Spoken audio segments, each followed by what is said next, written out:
Hi, everyone. This is Southern Belle 74. I wanted to let you guys first know there's been some changes with my channels.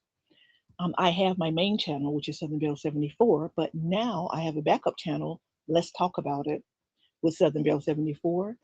I've decided to revamp it in 2026, and it's mainly going to be true crime.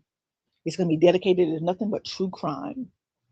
So I thought, what better case to start off this year with than the Romeca Meeks and Quadajah Holly Johnson case that comes straight out of Chicago. Let's get into it. It was supposed to be a normal school drop off, but within minutes, two mothers, one baby, and one complicated love triangle collided in a way that no one saw coming. One woman is now deceased, one woman is arrested, and a courtroom is now tasked with finding out the truth. To understand how this morning unraveled, we have to take a step back and walk through the moments that led up to the confrontation. Here is how everything unfolded. Let's go down the timeline. In September of 2025, Meeks and Johnson encounter each other during a school drop off. A confrontation escalates into a physical struggle. Johnson fires a shot that unalives Meek. Johnson claims self defense while holding her 6 month old child.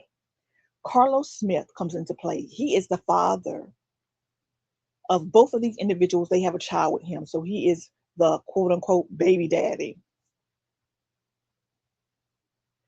December the 4th, 2025, an arrest is made. Quadajah Holly Johnson is arrested in Des Plaines and charged with first degree murder. Early court filings begin in December 2025. The prosecutor outlines their version of events, and the defense cites prior threats and an order of protection. In January of 2026, there are new charges and hearings. 5 additional charges are filed against Johnson.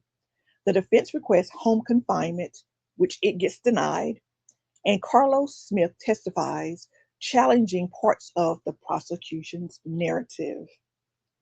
Let's transition now into the courtroom. Those were the moments that led to the gunfire, but the story doesn't end at that scene. Now the focus shifts to the courtroom, where every second of that morning is dissected and debated.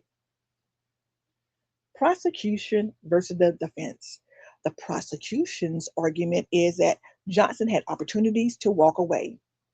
There were pauses in between the shots, and that shows intention. Meeks was unarmed and was retreating. Johnson escalated while holding her infant. Prosecutors frame the shooting as deliberate.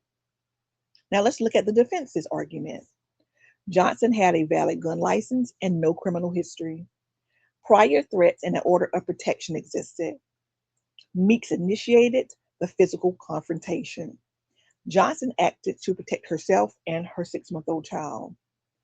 Pauses were panic and not calculation. Witness testimony contradicts what the prosecution claims. Let's do a moment of self reflection, guys. At the center of this case are two families, two sets of children, and a community still trying to make sense of a tragedy that unfolded in minutes. As the court continues to hear testimony, the truth of that morning remains caught in between two stories, and then, of course, the truth.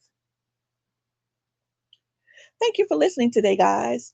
If this episode resonated with you, subscribe to my channel so you won't miss any of these updates because I'm going to do a thorough deep dive and coverage until the case is fully completed. If you believe in thoughtful, respectful, true crime storytelling, the kind that honors victims and looks deeper than the headlines, leave a rating or review, and of course, your opinion down in my comment section. It helps my community to grow. I am Southern Belle 74, and this has been today's episode. Stay safe, stay aware, and I'll talk to you next episode.